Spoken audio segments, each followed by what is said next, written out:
Assalamualaikum warahmatullahi Bismillahirrahmanirrahim. Alhamdulillahi rabbil alamin, wassalatu wassalamu ala asyrafil anbiya wal mursalin sayyidina Muhammadin wa ala alihi wa sahbihi ajma'in. Subhanaka la ilma lana illa ma 'allamtana innaka antal alimul hakim. Wala hawla wala quwwata illa billahil aliyyil azim.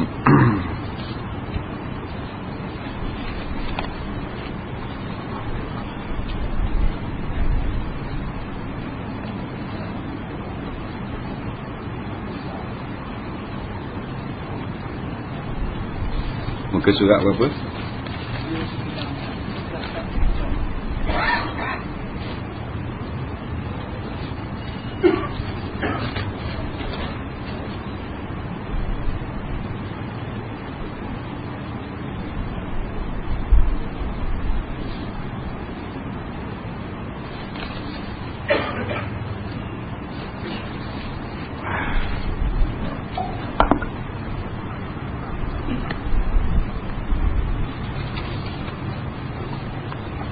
Qala al-mu'allif rahimahullahu ta'ala wa nafa'na wa iyyakum bi'ulumihi fid dharain amin ya rabbal alamin.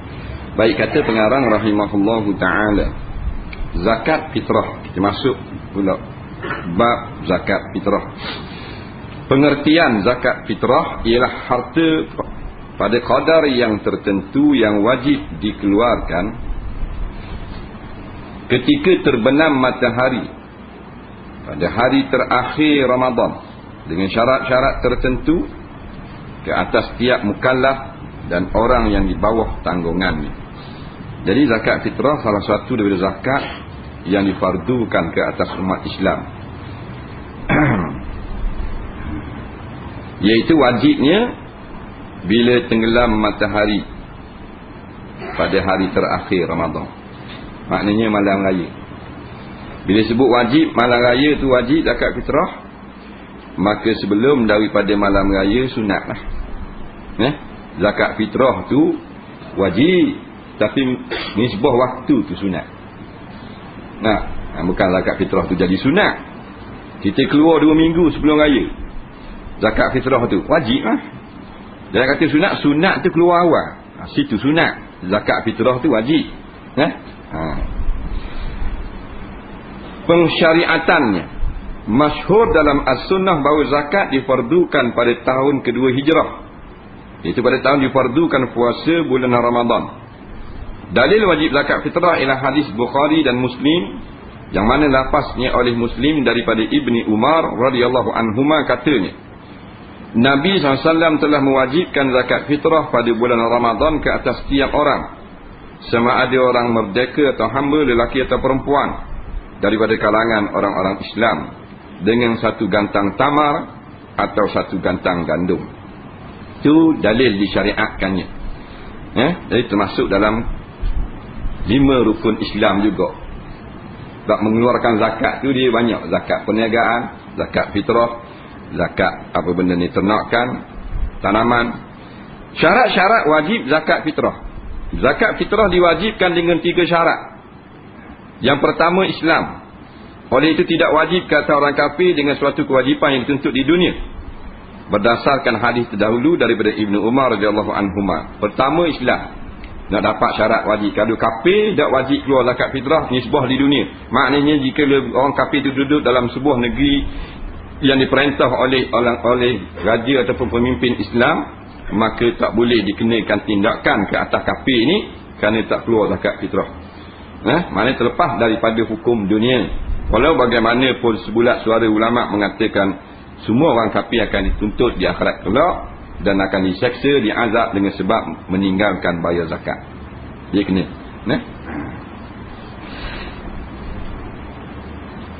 Jadi bila dia masuk Islam, apa yang telah ditinggalkan zakat ketika kafir tak wajib qada. Sama macam sembahyang. Sama macam sembahyang. Walaupun dia kaya dulu. Dia tak keluar zakat fitrah dulu masa dalam kafir lah. Ini Islam dah ni. Ini dia yakin dah hukum yang terbaik adalah dalam Quran. Dulu tak. Dulu dia kata hukum manusia lebih molek pada hukum hudud. Lepas tu dia masuk Islam. Bila masuk Islam, hak dalam kafir tu tak kena qada, melainkan kafir murtad. Na'udzubillah. Kafir murtad ni orang Islam dah pada asal, kemudian dia buat satu perkara yang membatalkan Islamnya. Nak asal anak orang Islam, pak orang Islam, tok orang Islam, dia buat satu perkara tu sama ada niat ataupun perkataan atau perbuatan semua bergala. Perkataan lagi kata hukum rotang penzina ni zalim. Zalim dia kata hukum rotang orang zina ni.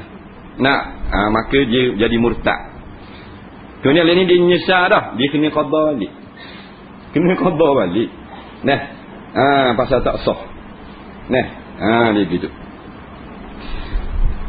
Yang kedua, terbenam matahari pada hari akhir Ramadan. Hal itu siapa yang meninggal dunia selepas terbenam matahari pada hari tersebut, diwajibkan zakat fitrah ke atasnya sama ada dia mati setelah dia mampu mengeluarkannya ataupun mati sebelum daripada itu. Yang ini wajibnya dengan ada tenggelam matahari. Maksudnya masuk waktu maghrib malam raya, maka datanglah kewajipan keluar zakat.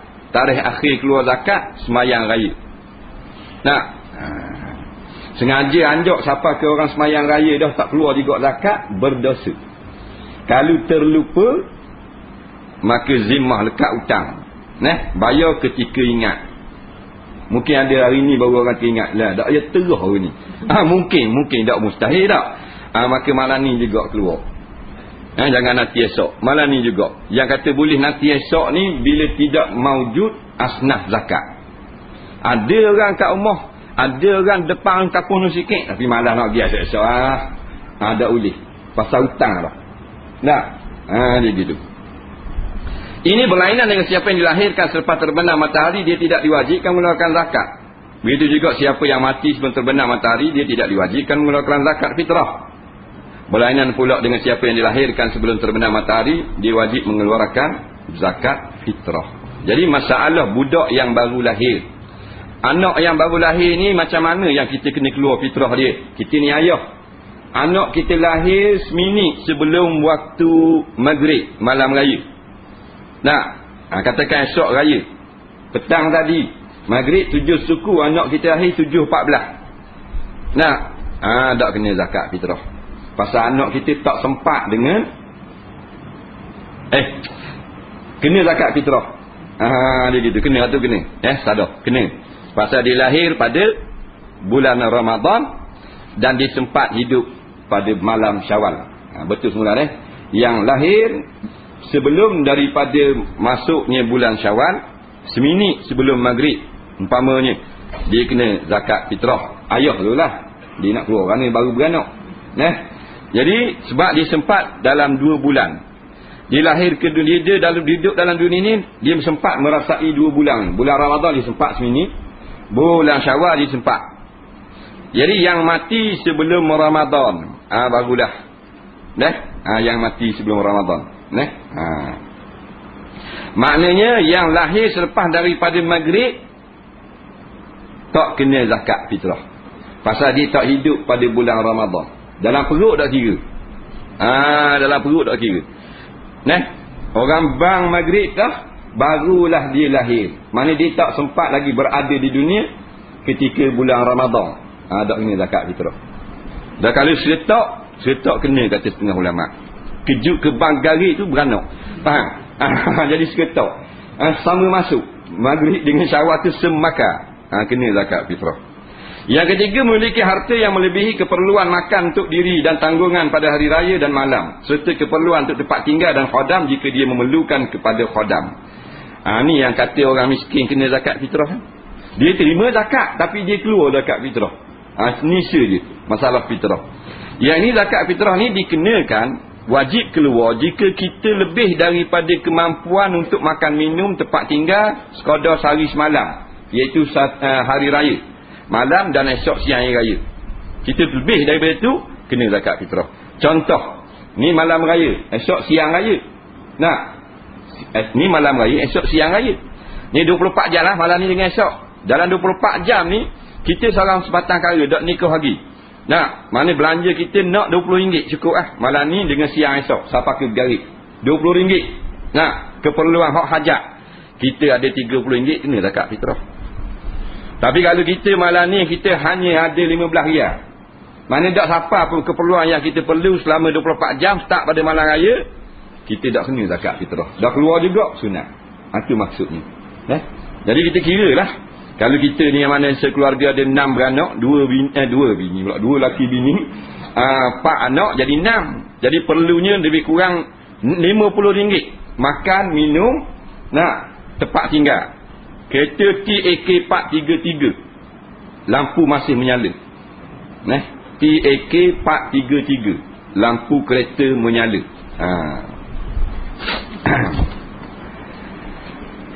Kalau kita ada orang gaji, kira tak dengan padang kita.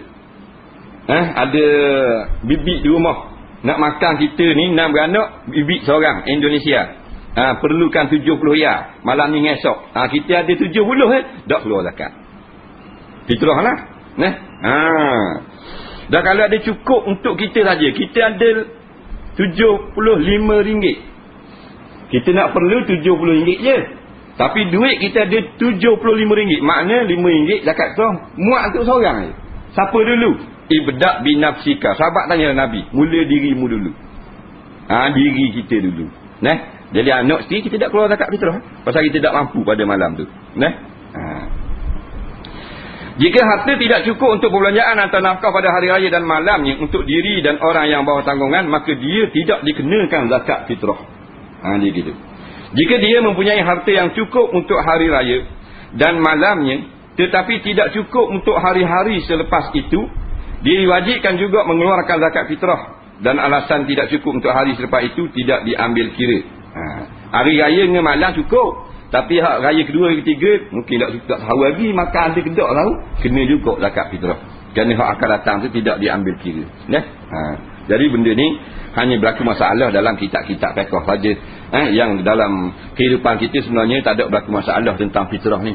Kita tahulah kita keluar zakat fitrah ke tak. Kalau siapa tak ada sekeping tinggal sedia 3 amah je, memang dah keluar zakat fitrah lah.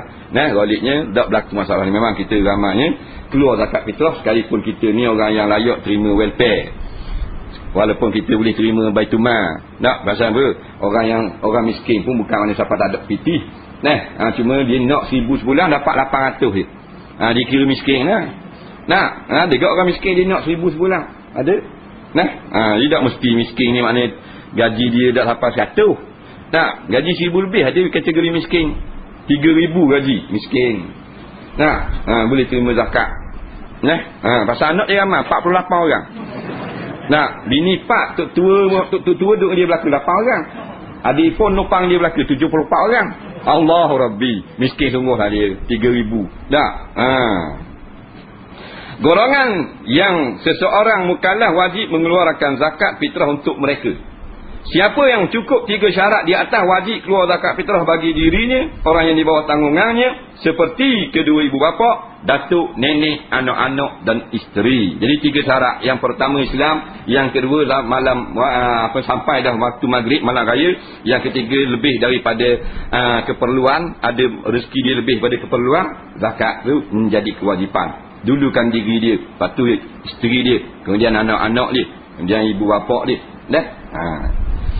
Dan ni guana pula ni, ibu bapa, datuk, nenek kena juga zakat fitrah. Ni amat kita tak faham. Mungkin hak faham-faham lah. Sebab setengahnya duk faham zakat fitrah ni hanya wajib ke atas anak ni isteri. Dia hak asal anak dengan isteri. Apabila ayah dia, contohlah ayah dia miskin, ayah dia tak cukup pang, orang jenis orang miskin, tak cukup belanja, orang sakit, orang uzur, maka anak lah yang wajib tanggung nafkah ayah. Sebab bila dah wajib tanggung nafkah, wajib fitrah. Dia gitu. Dia fitrah ni, dia tak sama macam zakat lain. Dia tak macam kambing, tak macam padi. Zakat fitrah ni, siapa yang kita wajib tanggung nafkah, kita kena keluar zakat fitrah bila mari bulan Ramadan. Anak isteri memang tak wajib zakat fitrah, cuma isteri ni selama-lama. Isteri dia istimewa kan, selama-lama wajib nafkah. Dia kaya ke? Dia miskin ke? Dia kerja esko ke? Nah, bini dia esko. Oh, besar gaji. 7,500 sebulan. Suami ni wajib tanggung nafkah isteri. Maknanya 7,500 tu isteri kata aku tak mau belanja sesen pun. Ada masalah. Wajib atas suami. Dah tua dah, isteri tua dah. Tak kira tua tak tua. Anak lain. Anak kita bila dah besar dan mampu berdikari, tak kena dah dia keluar zakat untuk dia. Tak wajib lah. Nampak? Selama mana dia tak mampu, dia masih lagi belum balik dan tak berkuasa untuk mencari nafkah, kita wajib. Melainkan anak yang cacat, anak bodoh, anak gila. Waktu sampai dia mati, kita wajib tanggung nafkah. Tak? Anak yang mampu berdikari, kita terlepas kewajipan bayar zakat. Bini dah. Sampai ke mati, kita kena tanggung nafkah dia. Anak kita, kerja dah ni, walaupun tak besar, mana kerja, dia kekek. Dia. Nah, maka kita terlepas dah tanggung nafkah anak kita, faham? Ni, bini dah terlepas, dia kaya ke, dia Perdana Menteri ke, nafkah atas suami. Nah, cuma sunat isteri kaya ni, dia keluar belanja. Dia gitu. Kemudian mak ayah kita orang senang. Mana senang bukan orang kaya, orang yang dok kategori fakir miskin. Kita dak wajib tanggung nafkah. Dari biti gak ke mak ayah sunat. Bukan wajib, sunat. Pasal dia lebih pada hak fakir miskin. Sunat beri duit, sunat beri kain ke apa kau andaklah. Belikan dia atau ke. Tapi kalau dia fakir atau miskin, wajib nafkah atas anak. Kita ada 3 beradik ni kosi. Katakan mak ayah kita hanya dapat 300 bulan pecing ayah. Ayah dulu postman, zaman dulu Pak Jepun postman. Gaji masih mati tu 600 seking. Dah pecing 300, boleh separuh. 300 tak cukup. Nak kurang-kurang 300 lagi, 600 baru cukup. Kehidupan sekarang, mak dengan ayah kita, dia hanya dapat 300. 3 beradik kita ni kena wajib keluar 100 orang untuk tampung 300 tu. Tu wajib nafkah. Faham ni? Dia gitu. Kita ada ayah miskin, anak ayah tak cara. Wi baju raya selai kan setahun. Kita ajak raja duduk. Ni bulan-bulan tu dosa pun tak wi tu. Tak wi makan beras ikan apa pasal dia miskin. Dia gitu. Jadi faham. Tak kata ayah kita miskin, kita tak wi piti, dosa. Kambing kita tak wi nafkah, dosa. Kita beli kambing tak wi makan. Kena pergi ceruk upuk. Nafkah wajib tak tuang. Jadi bila ayah mak kita miskin, tok kita, toki kita miskin, kita orang tok miskin, kaya di segi fiqh, kita kena keluar zakat dia. Kita anak ni lah, natu dak terlibat anak ni. Jadi bila kita dah wajib beri nafkah kepada orang-orang ni, tak sah kita beri zakat fitrah pada dia. Gitu pula dikait. Tiap-tiap mereka yang kita wajib tanggung nafkah, tak sah kita beri zakat fitrah kepada dia. Umpamanya mak kita miskin, kita keluar zakat fitrah dia. Kita tanggung nafkah dia. Zakat fitrah tak sah beri dia. Nanti dah beri ke mak, dah mak miskin. Tak. Ada kewajipan dan harta yang lebih tinggi pada fitrah, iaitu makanan, minum dia, pakaian dia, bulan-bulan wajib atas kita dah. Hak tu 200-300 dah sebulan. Fitrah baru 5 riyal. Jadi fitrah untuk orang lain. Dan kata boleh beri zakat ke anak, ke isteri, bukan zakat fitrah, zakat lain. Anak dia atas jalan fi sabilillah, boleh beri ke anak. Nampak lagi? Boleh beri ke anak. Anak dia perang, dia ceceng tu. Perang di Afghanistan, ayah kaya, keluar zakat untuk anak, boleh. Dah buat apa kan? Kaya kan anakmu? Mu orang kaya? Fi sabilillah. Bukan atas asnaf fakir miskin. Dia gitu. Ingat orang yang kita wajib tanggung nafkah tak sah beri zakat fitrah. Datuk tua kita miskin, boleh beri zakat fitrah. Datuk tua kita miskin, kita natu tak wajib tanggung nafkah. Anak dia lah wajib tanggung nafkah tak. Pasal tok tua mak tok tua kita miskin. Kita natu je tak wajib nafkah, boleh beri zakat fitrah. Ingat tu.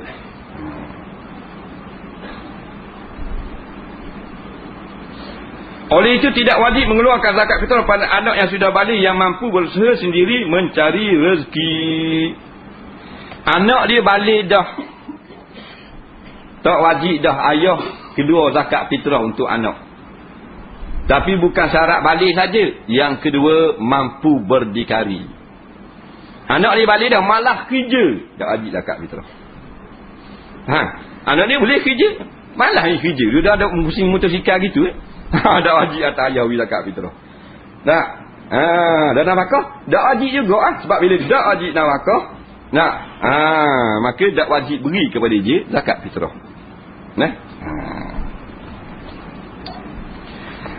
Anak dia besar panjang dah, tapi tak boleh kerja nyakit. Nyakit anak dia cacat, anak dia dungu, orang dungu kan. Anak dia sindrom ke apa, tak mampu kerja. Tu wajib nafkah sampai ke mati anak. Atau gila anak dia. Wajib juga nafkah atas ayah. Dan kena keluar zakat fitrah. Anak yang dah mampu bekerja tapi tidak bekerja. Kerana kerja boleh. So dah 18 dah umur, malah kerja pada lepak rumah gitu. Banyak anak lagu tu. Dan juga kepada siapa saja dari keluarga terdekat yang tidak ditaklifkan kepada yang untuk memberi nafkah yang bukan di bawah tanggungannya, malah tidak sah mengeluarkan zakat fitrah bagi pihak mereka kecuali dengan izin dan sebagai wakil mereka sahaja. Baik. Katakanlah maknanya kita nak keluar ayah kita bukan miskin, bukan fakir, kita nak keluar zakat fitrah, tak wajib keluar. Tapi kita nak keluar untuk ayah mak kita, harta kita sendiri, kena izin. Jangan mandar-mandar. Jangan mandar-mandar. Ayah dia khabar, dia pergi bayar zakat fitrah untuk ayah dia. Ayah dia bukan fakir miskin, wajib atas dia, tak boleh. Dia kena khabar dulu sepatah. Kena minta izin. Begitu juga isteri nak keluar zakat diri dia sendiri. Jika dia mempunyai sedikit kemampuan yang tidak mencukupi untuk semua kaum keluarga yang berada di bawah tanggungannya, maka hendaklah mendahulukan dirinya. Kalau nak bayar zakat fitrah untuk ramai tak boleh. Seorang boleh. Diri kita dulu nombor satu. Orang lain kediang. Kemudian isteri. Bila kita cukup untuk 2 orang je, zakat fitrah kita dulu, isteri kita dulu. Kemudian anak yang kecil. Anak kecil ni anak belum balik. Ayah dulu. Kemudian ibu. Ayah mak miskin belaka, tapi mak tu seorang. Ayah dulu. Dan seterusnya anaknya yang telah dewasa yang tidak mampu usaha sendiri mencari rezeki. Lepas tu dia ada anak dia hok gila, hok bingung, hok dungu, kediam tu. Zakat fitrah jenis dan kadarnya.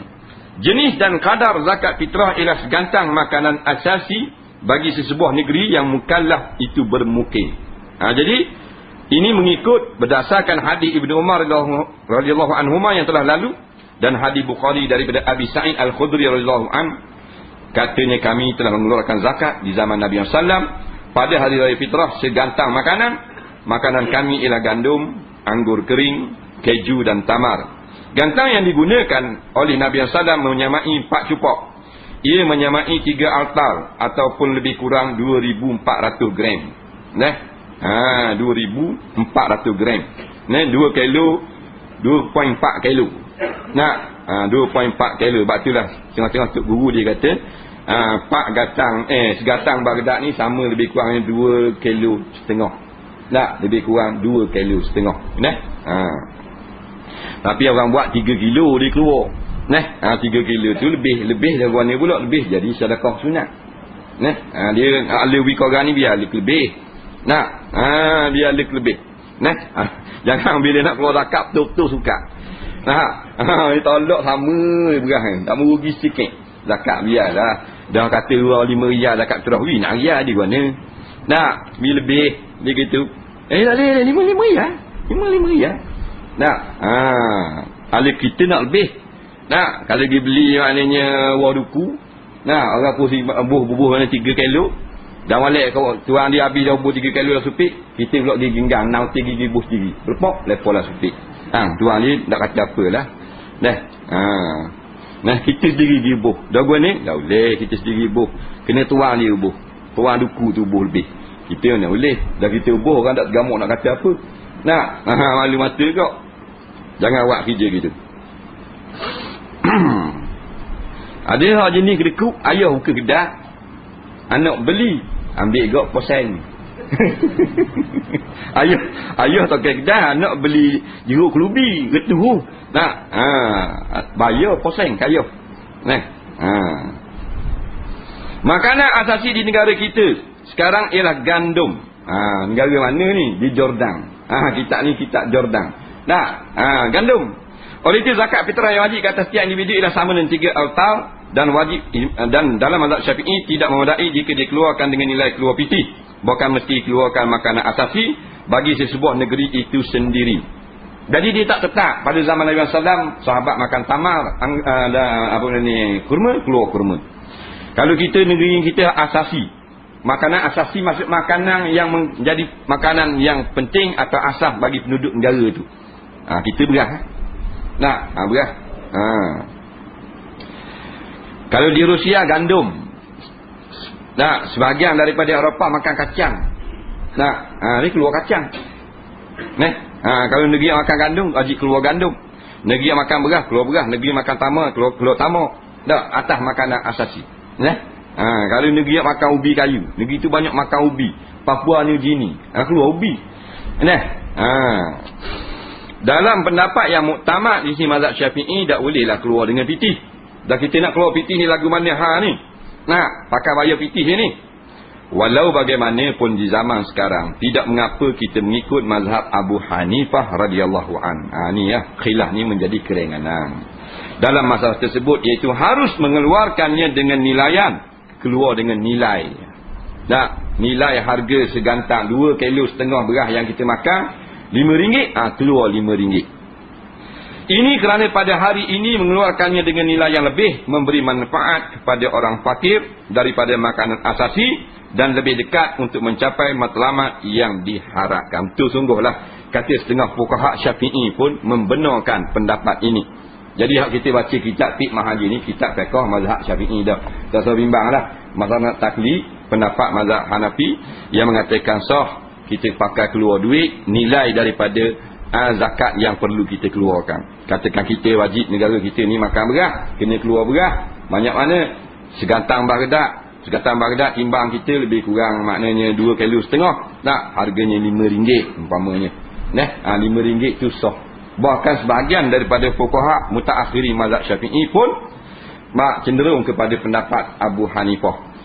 Zaman sekarang lebih-lebih lagi orang kalau pitih menjadi kemudahan dia dapat duit. Dapat beras. Beras banyak dah nak makan, boleh duit, senang nak belanja. Ni dijual beras pula kadang-kadang. Dia nak jual beras. Pasal apa jual beras? Nak beli baju raya anak. Jadi beli duit, beli baju raya selalu. Walau bagaimanapun, kalau nak fatwa, pendapat yang muktamad iaitulah wajib dengan makanan itu sendiri. Kalau masalah kita nak taklid, tak ada apa-apa, boleh taklid sebarang pendapat yang sah daripada mazhab-mazhab yang lain. Waktu mengeluarkan zakat fitrah, waktu wajib telah pun kita nyatakan, iaitu mula terbenam matahari pada akhir bulan Ramadan. Sebelum terbenam matahari sunat. Waktu harus mengeluarkannya ialah di sepanjang bulan Ramadan dan hari raya pertama. Masuk bulan Ramadan harus dah keluar zakat fitrah, keluar awal. Setengah ulama fatwa pula afdal keluar awal. Kalau lewat-lewat sangat pamalan raya, kadang-kadang duit atau zakat kita tu tak dah sampai pun pada tangan orang yang berhak. Melainkan seminggu 2 lepas raya baru sampai. Jadi diberi hak lain dulu. Sepatutnya hak kita keluar tahun tu dia pakai dulu buat beraya. Kadang-kadang duit hak kita keluar tahun ni raya zakat, tahun depan baru bagi.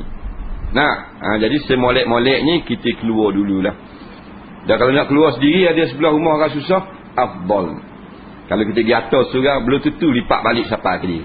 Ini molek, dia tak dapat pun. Padahal miskin. Kita buat apa tak dapat? Ada dera rumah je. Tak dapat. Dia ni main tengok dera. Kalau masuk dalam tengok gambar tu ada dinding, balik awal tu. Siap jawab. Kalau tak dapat buku tek, tak dapat buku tek. Jadi kalau musim-musim nak minta buku tek, waktu turun lah gambar tu guru. Buh gambar sambil belu. Jangan awak kan. Ikhtiar hidup dia panggil. Nah, komando pergi kalau dah kelapa orang boleh makan ular. Nah, kita waktu turun stor gambar je gua ni. Nah, nak berkutek sangat. Kita tak main tu orang kita berani pun minta kat kutek. Tak payah minta lah. Dah mubakang. Waktu wajib telah pun kita nyata dah. Waktu haru pula iaitu awal Ramadan. Waktu sunat keluar ialah pada subuh hari raya sebelum keluar untuk sembahyang hari raya. Ini dinyatakan dalam hadis Ibnu Umar dan juga dalam hadis riwayat Bukhari. Dan baginda memerintahkan supaya kamu menunaikan zakat fitrah sebelum orang ramai keluar pergi sembahyang. Waktu makruh mengeluarkannya ialah selepas sembahyang hari raya hingga akhir hari raya.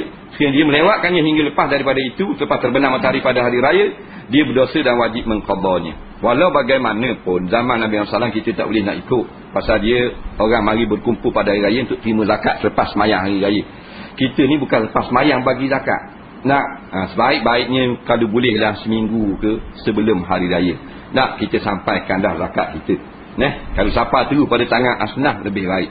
Kalau negeri tu yang maknanya tidak dilakukan pembahagian dengan adil, maka tak apa kita bayar di tempat lain yang kita rasa di sana lebih adil. Sebab kita tak ambil zakat kita, tidak diagihkan dengan betul.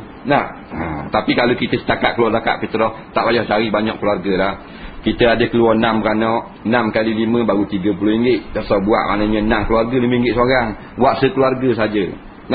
Biar dia padang dapat RM30 tu, dah beli beras, buat tapir, buat apa.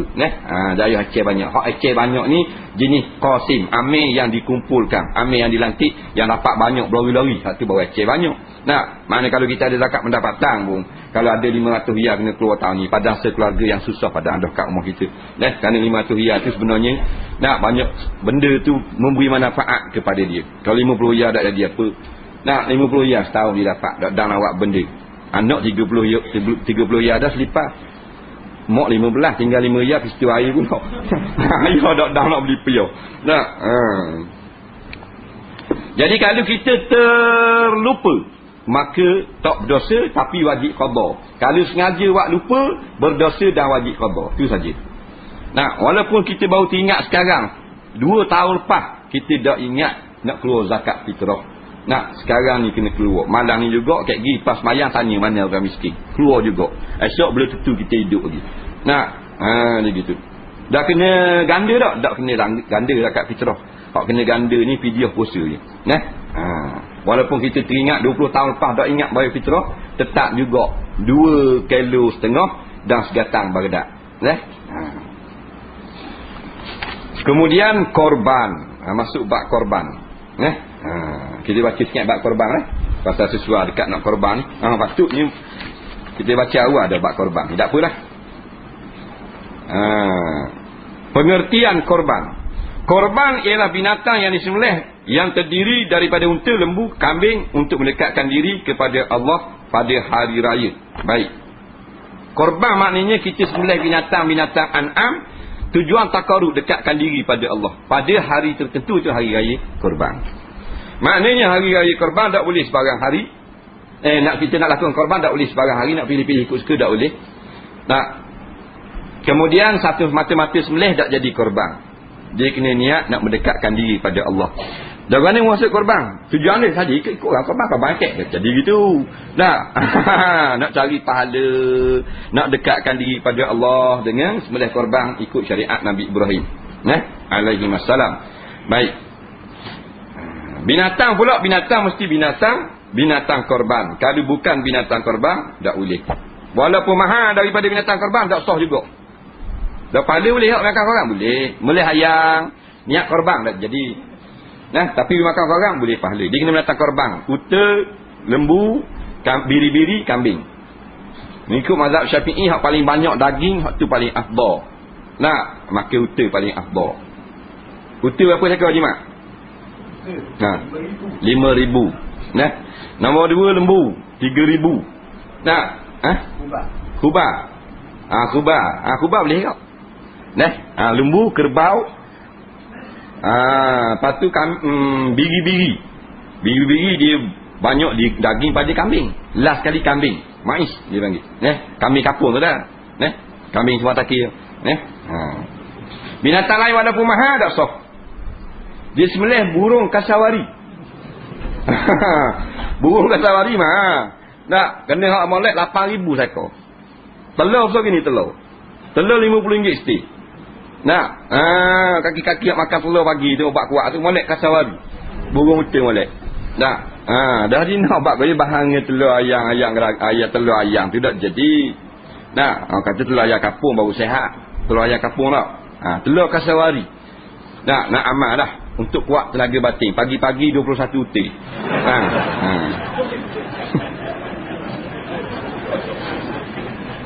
Gerah kejung tu duduk situ.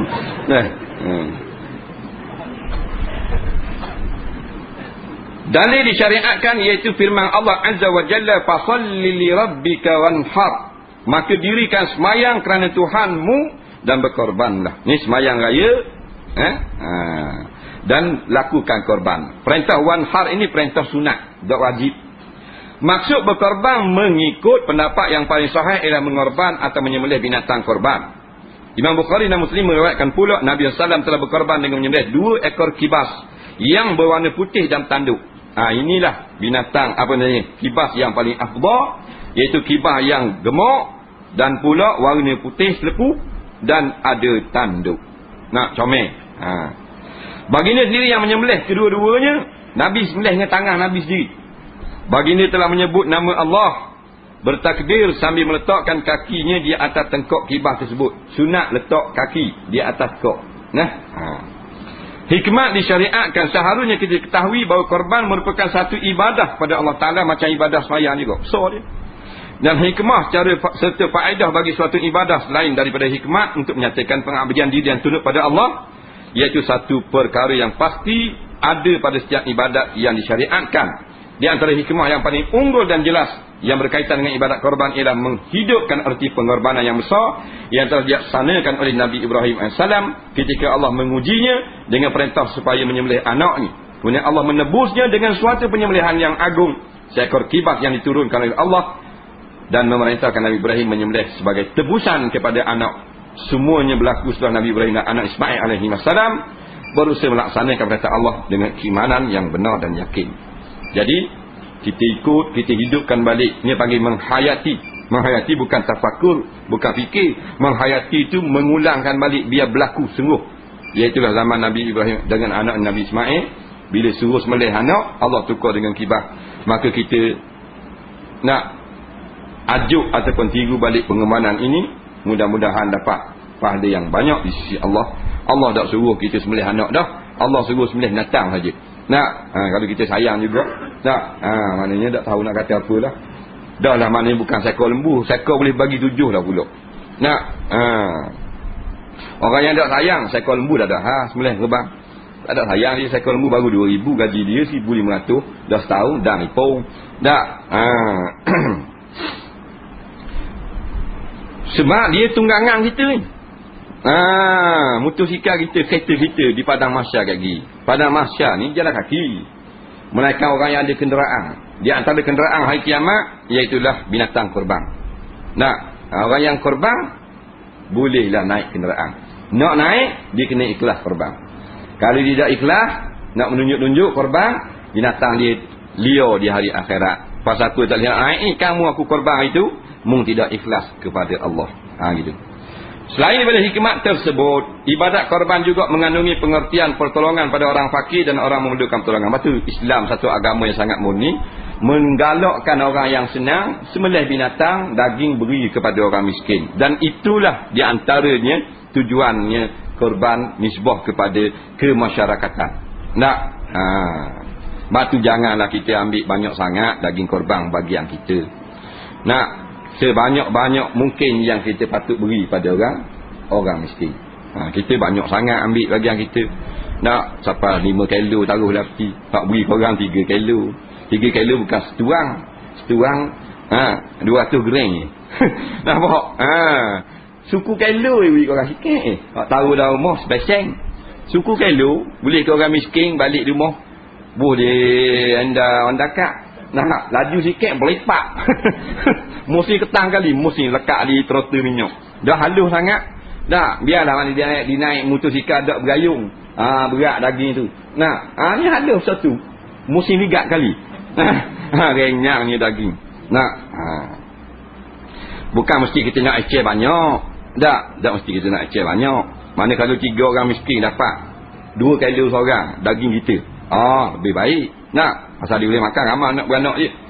Serta dapat tanggungan, serta dapat tambah rasa gembira pada mereka ahli keluarga dan tanggungan pada hari raya. Sebab bila orang miskin ni dia nak makan daging 16 riyal 17 riyal sekilo. Nah, jadi bila kita beri dia makan daging free, itu satu benda yang sangat suka. Memang suka lah orang susah. Tengok orang miskin tak lalu kat daging. Lagi kat daging. Dia main kat ikan. Kat ikan kat diri daging. Nah, main kat ikan cek-cek. Anak-anak selayang tu. Nah, sekilo 40 ekor. Nah, tambah pula 5 ekor. Kita dah akan cek-cek itu buat ngai kakak. Tapi dah dia orang miskin, dia main ikan cek itu. Kembung mereka ni tak ada anak sulah dak. Dan tak ada piti. Jadi tiba-tiba boleh makan daging seronok dia.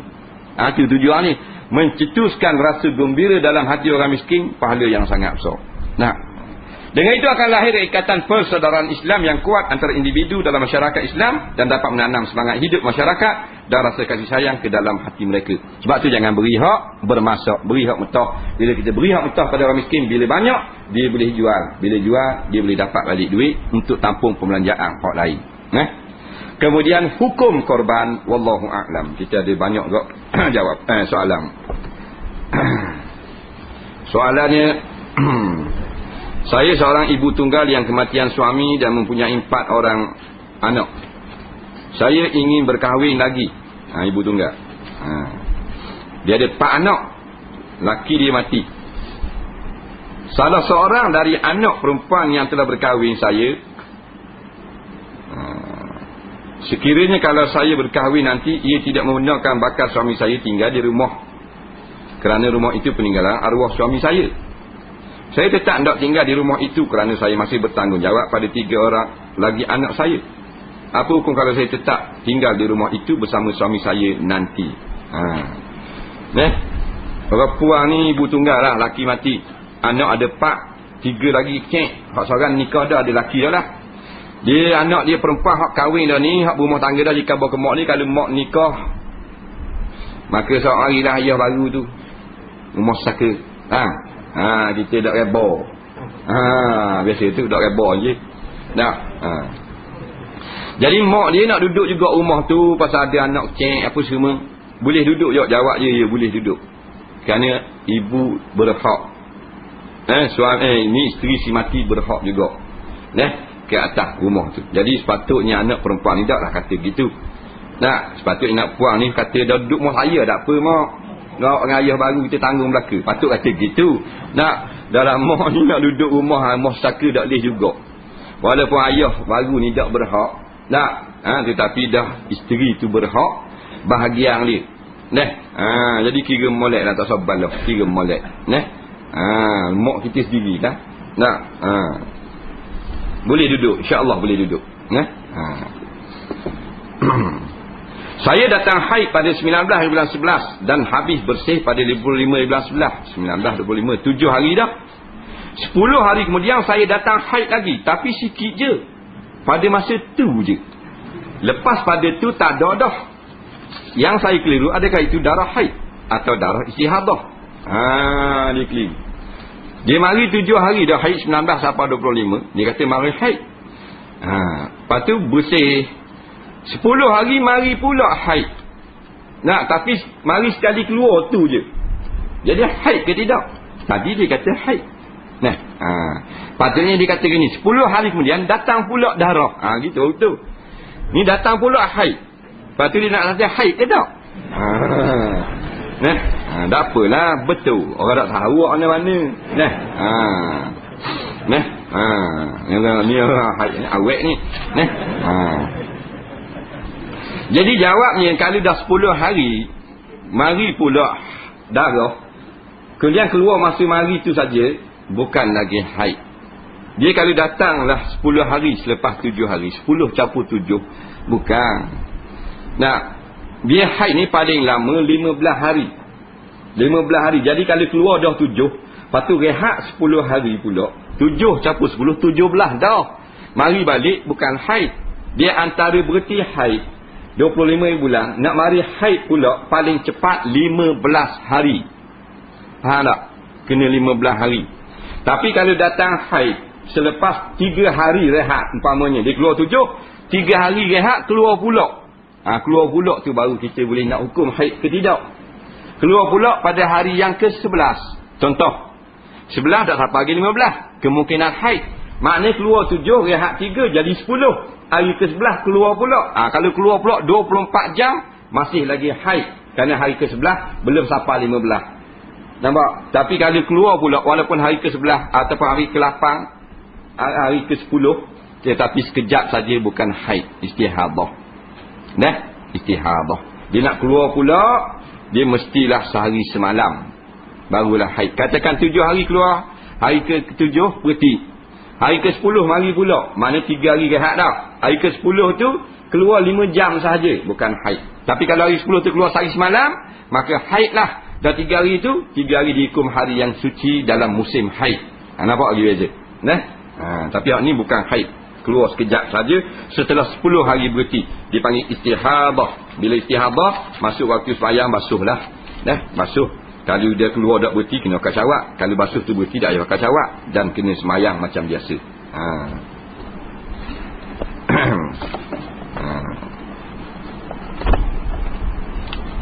Soalan seterusnya.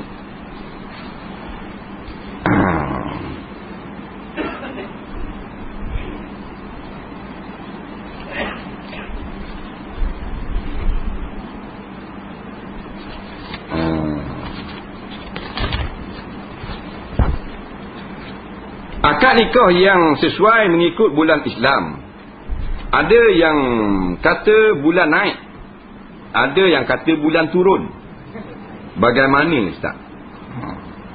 Baik, ditanya masalah nak akad nikah bulan naik, bulan turun. Mak, orang nikah bulan naik, bulan turun.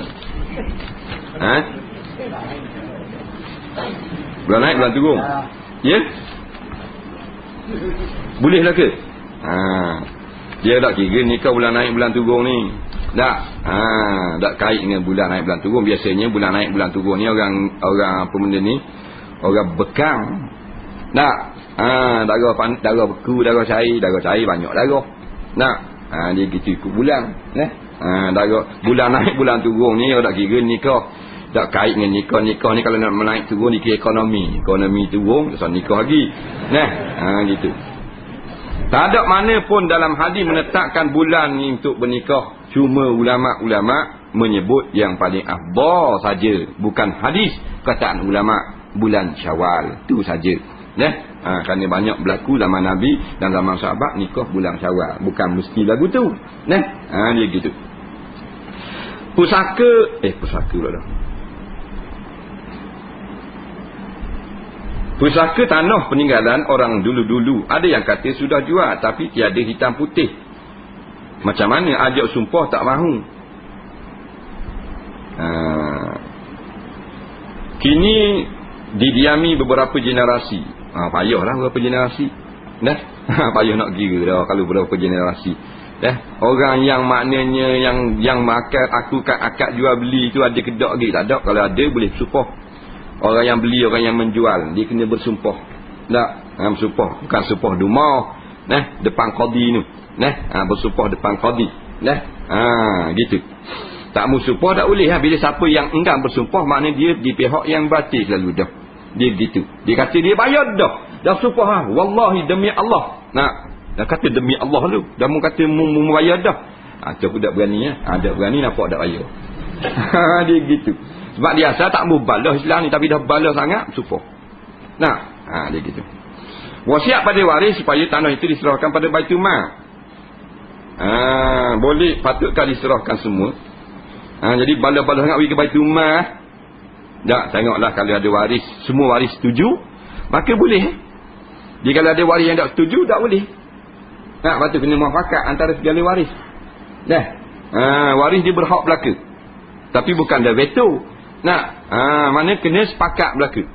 Kalau tak setuju nak suruh Baitul Mal tak boleh. Kalau ada waris yang masih belum balik, tak boleh. Dah lewat kira lagi. Saya musafir hari Jumaat, bolehkah saya solat Jumaat jamak takdim, qasar dan asar? Dengan asar, bagaimana niat ni? Boleh lah. Dia solat musafir Jumaat, berhenti semayang Jumaat, lepas semayang Jumaat, semayang selalu, bangun terus semayang asar 2 rakaat. Tak, masa solat Jumaat tu niat gini, aku semayang fardu Jumaat jamak dengan asar, nampak? Makmum, gitu. Habis salam tak payah imam, tunggu imam berwirid, kita terus bangun dah semayang asar 2 rakaat. Niatnya aku semayang fardu asar jamak dengan Jumaat, nampak? Gitulah. Qasar kalau nak qasar. Kalau tak mau qasar 4 rakaat. Yang kedua, bila kita niat solat jamak takdim atau takhir qasar selepas bangun daripada salam yang pertama, adakah kita kena niat pula untuk solat yang kedua dan bagaimana niatnya? Kita lihat ni pendapat yang paling merangkumi semua pendapat-pendapat ulama, itulah kita niatkan pada kedua-dua solat. Iaitu solat yang pertama jamak takdim, mula-mula kita solat zuhur, aku sembahyang pada zuhur jamak dengan asar qasar. Kemudian habis sembahyang asar pula, aku sembahyang pada asar jamak dengan zuhur qasar. Dia gitu. Soalan seterusnya.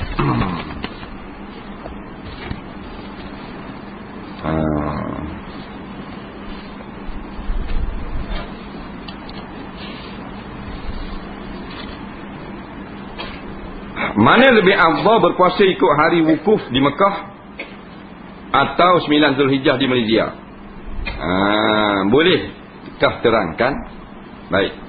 Masalah ni dia tiap tahun jadi perbalahan. Pasal hari wukuf dia tak sama. Dengan tempat kita. Jadi kedua-dua pendapat ini ada dalil masing-masing.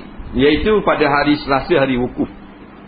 Jadi kalau puasa Arafah pada hari Selasa sepatutnya. Kan itu hari wukuf. Tetapi di Malaysia 9 Zulhijjahnya hari Rabu. Jadi takkan nak puasa hari Rabu sebelum sehari puasa hari Selasa dah ni sehari pula sebelum daripada hari raya. Jadi orang yang di Mekah, berhampiran negeri Mekah tak ada masalah. Masalah kita yang Nusantara jauh ni. Jawabnya, apa yang dapat kita dengar daripada ulama-ulama, fatwa-fatwa yang terkini, kedua-dua pendapat ni betul belaka ada sandaran masing-masing. Jadi kita yang di Malaysia ni, kita berhari raya pada hari Khamis, maka sah kita berpuasa sunat pada hari Rabu. Kerana puasa sunat yang kan Nabi kerjakan puasa Arafah sebelum hari raya. Jadi kalau raya hari Khamis, puasa hari Rabu. Pendapat yang pertama tadi pula mengatakan sebaiknya kita puasa pada hari Selasa dan kita berhari raya pada hari Khamis. Kerana tak salah kita korban pada hari Tasyrik. Cuma kita takut salah kita berpuasa pada hari raya. Kerana hari Khamis, hari Rabu adalah hari raya. Jadi kalau kita duduk sini kita pergi puasa kena pada hari raya. Haram puasa hari raya. Pendapat yang kata tak apa pula, pasal kita ni ikut matlamat peredaran bumi masing-masing tak sama dengan terbit matahari. Nak dapatkan 10 Zulhijjah mesti dapatkan 1 Zulhijjah. Nak dapat 1 Zulhijjah mesti dengan ru'yah, dengan tengok anak bulan. Orang yang tak nampak maka disempurnakan akan bulan Zulkaidah 30 hari. Sebab tu berlaku lewat pada setengah negeri yang tak nampak 1 Zulhijjah. Bila 1 Zulhijjahnya lewat, maka 10 hari Zulhijjahnya lewat dah. Maka hari wukuf 9 Zulhijjah pun lewat juga. Jadi kedua-dua pendapat ni adalah benar belaka. Kita duduk Malaysia, puasa raya hari Khamis, nak puasa hari Rabu pun boleh. Setengah orang kata nak ambil cermat, nak puasa pada hari Selasa supaya tak jatuh pada hari raya pun boleh juga. Nak kata afdal belaka lah, mengikut pendapat masing-masing. Puasa nak ambil cermat tak ada masalah. Hak mana-mana satu jatuh. Apakah hukum bagi orang yang mengaji tapi menggunakan slang Melayu dan tidak slang Arab, seperti yang dituntut oleh baginda Nabi SAW? Yang kedua, apakah jadi kalau dalam hatinya sering berkata yang boleh merosakkan akidah, bukan i'tiqad, tapi kalau dia ni duduk-duduk saja hatinya tiba-tiba berkata macam-macam. Biasalah orang awam ramai hati gelap sikit. Lepas tu hu dia kata. Benda pula. Mana sedih aku hu sedih baik. Baca Quran ni dia tak boleh slang. Tapi bacalah qadar yang kita mampu untuk meniru bacaan bahasa Arab yang sebenar. Qadar mana yang kita dapat? Mana kalau kita sengaja buat slang Melayu, slang orang putih, tak boleh. Hukumnya haram. Tapi kalau kita dah cuba baca, duk guru kita pandai lah dia sebut. Tapi bila kita baca jadi macam Melayu, orang panggil lagu Melayu. Bunyi Jawi, tu tak ada salah tu. Bunyi Jawi, tak ada salah. Bahasa Arab lain, kita ada slang. Kalau bahasa Quran, dia bahasa yang satu. Cuma bunyinya saja kalau orang Arab, dia panggil lenggok Arab. Luhun Arabi. Kita hak Jawi ni, kena banyak mengamati, dengar, banyak duduk belakang tok imam Arab, baru boleh tiru luhun Arab. Zayyinu aswatakum biluhunil Arabi. Perhiaskanlah suara-suara Quran kamu dengan lenggok-lenggok Arab. Nabi kata, sunat bukan wajib. Bukan wajib, tak ramai imam dapat lenggok Arab ni. Tak ramai. Orang Arab saja yang bunyi lenggoknya Arab. Kita ni, hak dak Arab, Tuhan beri maaf. Cuma jangan seneleng buat gini macam cakap Melayu. Melainkan kita berurusan macam biasa. Cakap biasa tak apa. Nampak?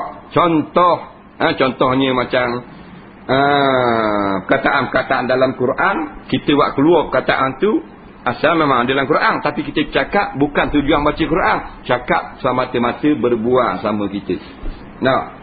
Macam Islam dalam Quran, inna dina indallah al-islamu. Kita pun baca slang inna dina indallah wal islam. Tak boleh. Apa Islam itu? Kota baru. Tak boleh, haram. Dan kalau cakap biasa dalam ngajar, orang Islam ni ke, tak salah tu. Tu bukan niat baca Quran.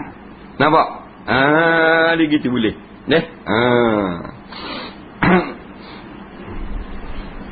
Munafiqin.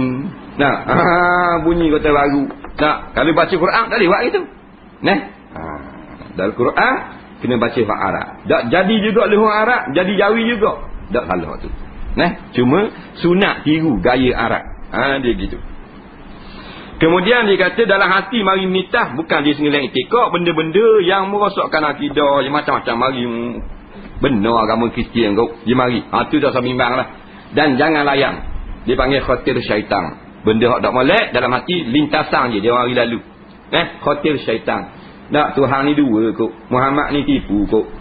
Quran ni palsu kok. Mari macam-macam lah. Hak tu semua adalah buat mari daripada endeng syaitan, supaya kita layang je, nak merosakkan kita.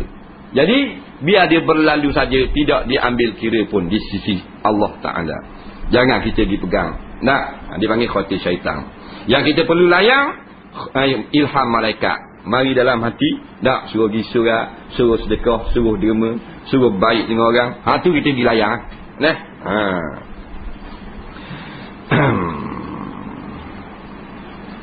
Ni benda pula. Hari itu Ustaz ada pernah beritahu yang ada hadis Nabi SAW berkenaan dengan kereta. Sampai sekarang Ustaz tak beritahu lagi hadis itu. Beritahulah sekarang. Sudah kerja lah. Kita pun lepas cakap tau. Ada sungguh kita khabar itu. Ada khabar hadis bab kereta. Ada khabar itu. Beritahulah sekarang.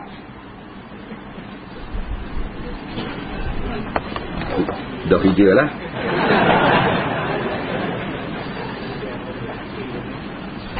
Hadis ni kita baca lama dah, kalau tak silap 13 tahun dulu. Jadi tak apa ingat. Pasal kita dulu banyak baca buku. Baca habis suti tinggal. Tak uka dah. Baca lain tinggal. Kalau tak silap lah. Kitab kita ingatnya kitab. Kitab tu dah disebut dalam kitab Aqidatul Mu'min. Pengarangnya Syekh Abu Bakar Al-Jazair. Hadisnya riwayat Imam Ahmad. Kalau tak silap seorang lagi Imam Tabarani. Imam Ahmad dan Imam Tabarani. Baik. Katanya dalam hadis itu Nabi SAW bersabda. Sayakunu fi akhiri ummati rijalun yarkabuna ala suruji ka ashbahir rihali yanziluna biha ala abwabil masajid. Itu. Sayakunu fi akhiri ummati, lagi akan berlaku pada umatku yang akhir-akhir, yang kemudian, zaman kemudian. Rijalun, beberapa orang lah, orang-orang lah, rijal mana orang pada masa itu. Yarkabunas suruj, mereka itu menaik satu kenderaan yang ada tempat duduk. Karihali, tempat duduknya sedap duduk. Nampak? Tempat duduk sedap. Ada orang kata uta. Kan uta. Yang zilu nabiha ala abwabil masajid. Boleh berhenti depan pintu masjid. Jadi tertunggu-tunggu umat Islam. Kenderaan menapa ni? Kenderaan menapa? Akhirnya terbitlah pada abad yang ke-7 13 Hijrah ataupun abad ke-20 Masihi. Jenis kenderaan panggilnya kereta atau automobil. Syekh Abu Bakar Al-Jazair mengatakan inilah kenderaan automobil kereta yang ratusan tahun ditunggu-tunggu oleh umat Islam setelah mendengar hadis riwayat Imam Ahmad tersebut. Dalam Musnad Imam Ahmad dia kata hadza hadithun sahihun. Hadis ini adalah sahih. Dan kalau kita nak panjang lebar, kita rujuk kitab Aqidatul Mu'min Syekh Abu Bakar Al-Jazair, panjang lebar dan beberapa kali diulang perkataan kereta. Ada orang kata uta kot, orang kaya-kaya boleh berhenti kot depan masjid zaman Nabi. Zaman sahabat. Ada orang kata kuda kot, zaman sahabat. Maka ulama' menjawab bukan, kerana sambungan hadisnya berbunyi lepas pada yang zilu nabiha ala abwabil masajid, belakang tu kata nisa'uhum kasiyatun ariyatun. Tapi orang puang mereka itu pakaiannya mendedahkan aurat. Maka bukan zaman Islam, zaman kita leli. Iaitu kereta.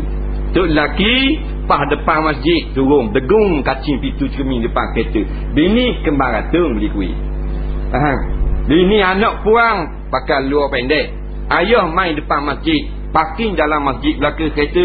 Bini lengan pendek pakai. Anak luar pendek berlari 100 meter. Nisa'uhum kasiyatun ariyatun. Isteri-isteri mereka itu mendedahkan aurat. Tak berlaku kata Syekh Abu Bakar. Zaman Nabi isteri pakat mendedahkan aurat dadah. Bila sebut isteri mendedahkan aurat, kena pada kereta zaman kita. Tu sungguh. Tapi Nabi tak kata kereta. Dia kata gitu. Kita pun tak berani nak kata kereta. Syekh Abu Bakar Al-Jazair sebut dalam kitab dia Aqidatul Mu'min. Boleh rujuk di sana. Sesat masalah Allah debolnya tadi. Muncul ingat. Semasa sedang solat jemaah syura kampung saya, orang sebelah saya sudah beramah, sudah pergi haji, asyik garu je.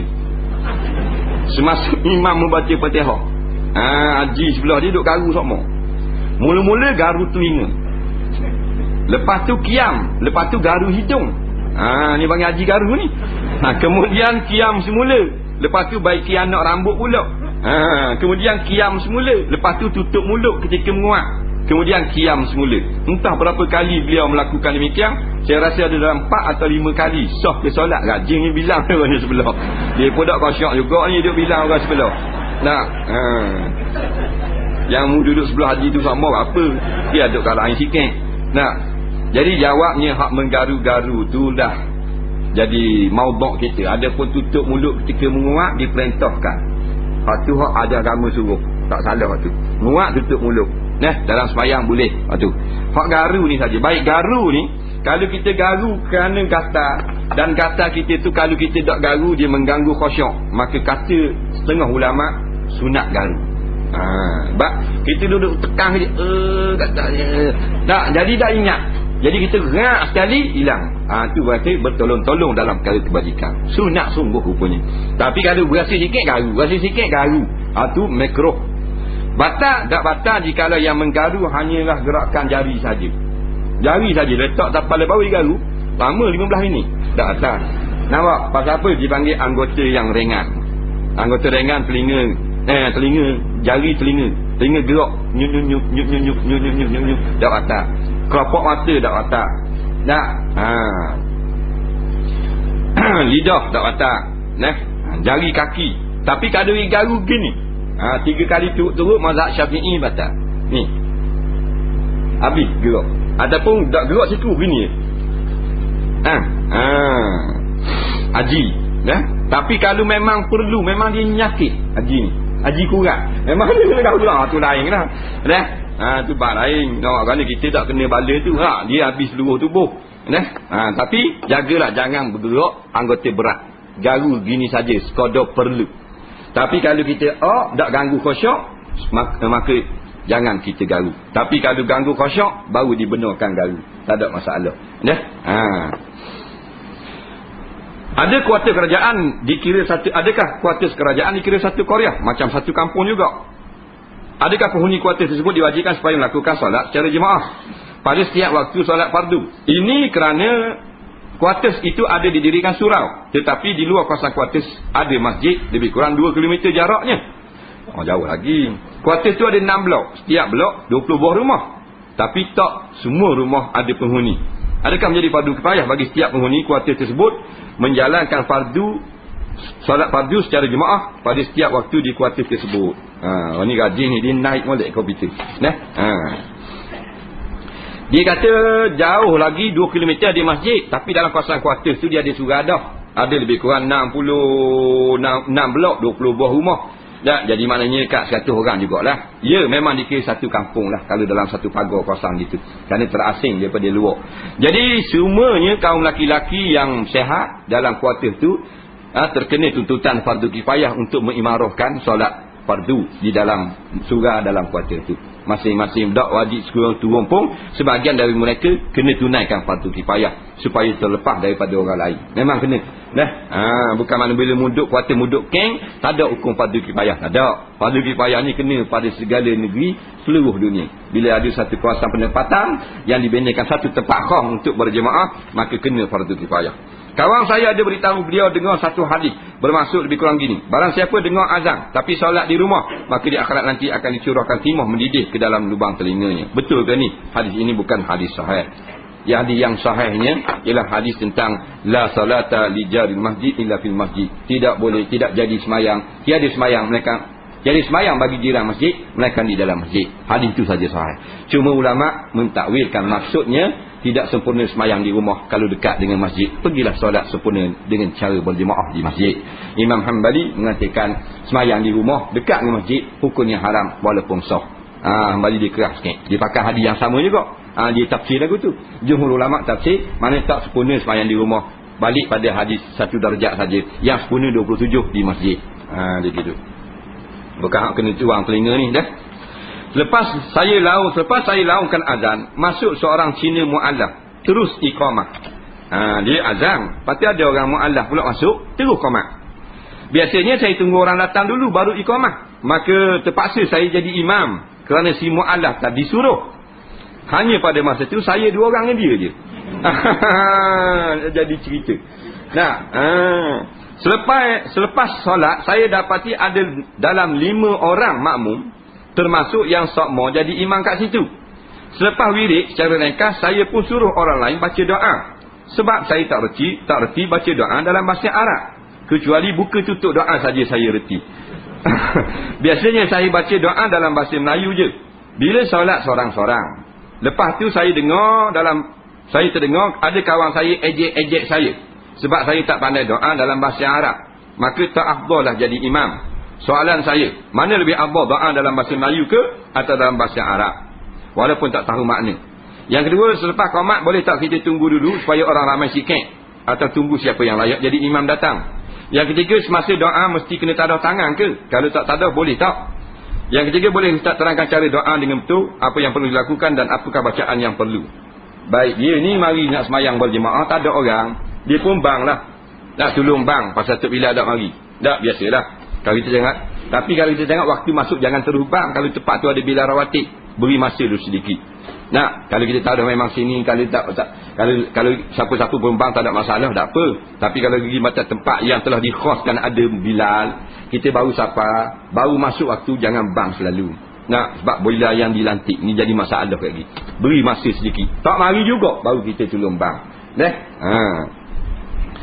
Kemudian bila lepas bang masuk seorang mu'alaf, terus qomat. Allahu akbar. Tak nak sembahyang sunat. Kita hak tekan bang jadi tok imam dah pula. Dah bila jadi tok imam, dah lah bidang terjun. Tak ke depan pula sekali lagi jadi Messi terjun. Jadi dia pun duduk belakang kita. Kemudian bila baca doa, tak reti. Orang mari ikut belakang. Dah orang mari ikut ramai belakang. Pasal dia semayang dulu, orang mari ikut belakang. Muka jadi imam sama, berada kat belakang. Tapi mari lewat. Dia pun baca doa. Tak reti nak baca doa, suruh orang belakang baca doa.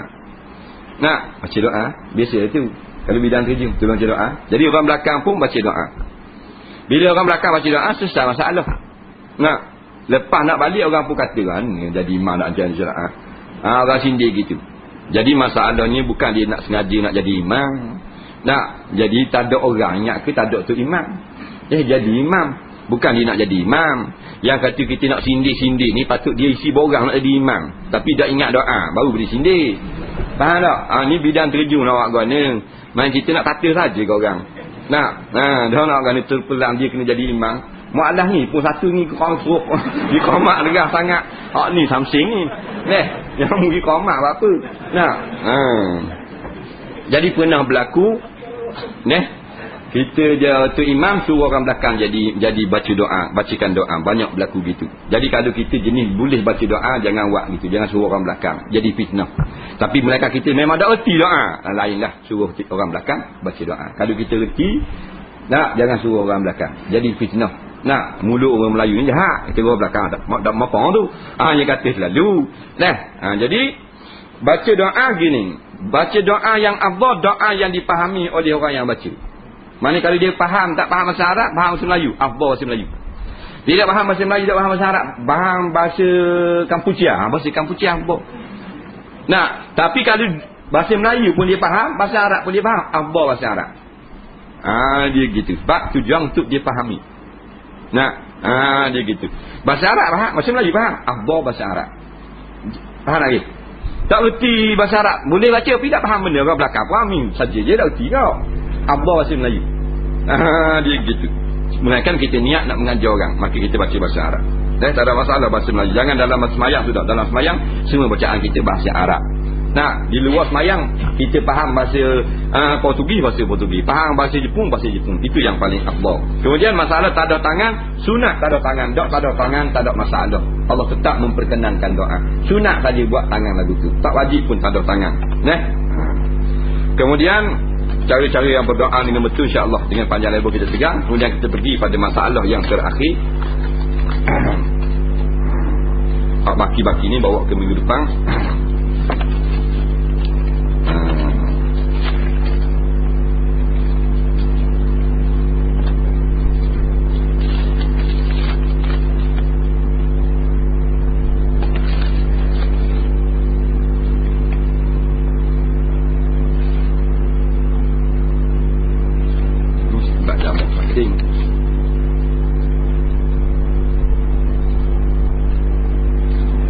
Baik.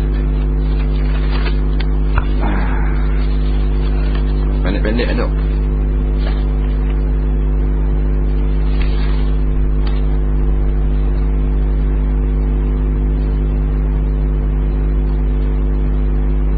Baru-baru ini saya ke Melaka bersama keluarga saya, tujuan untuk melancong. Sah atau tidak saya solat jamak? Saya pergi ke satu tempat untuk melancong. Saya tersedar tiba-tiba ada tiang salib. Saya tidak tahu bagaimana, Ustaz. Adakah saya berdosa? Baik. Soalan terakhir, hak tak sempat ni kita jawab minggu hadapan, insya-Allah. Dia masalah ni dia tanya tentang solat jamak, tapi dia pergi melancong, bukan pergi nak buat pergi haji Mekah, bukan nak pergi bayar zakat fitrah, bukan nak pergi buat kebajikan ataupun perkara yang berkait dengan akhirat. Nak pergi melancong saja. Boleh ke tak jamak ni sembahyang? Jawabnya, melancong kita tahu, nak tengok hukum melancong tu sendiri. Melancong ni boleh tak dalam Islam? Melancong ni dalam makan angin, berjalan-jalan di atas muka bumi lah. Fasiru fil ardi. Allah kata, hendaklah kamu banyak berjalan di muka bumi. Maka boleh melancong, tak salah.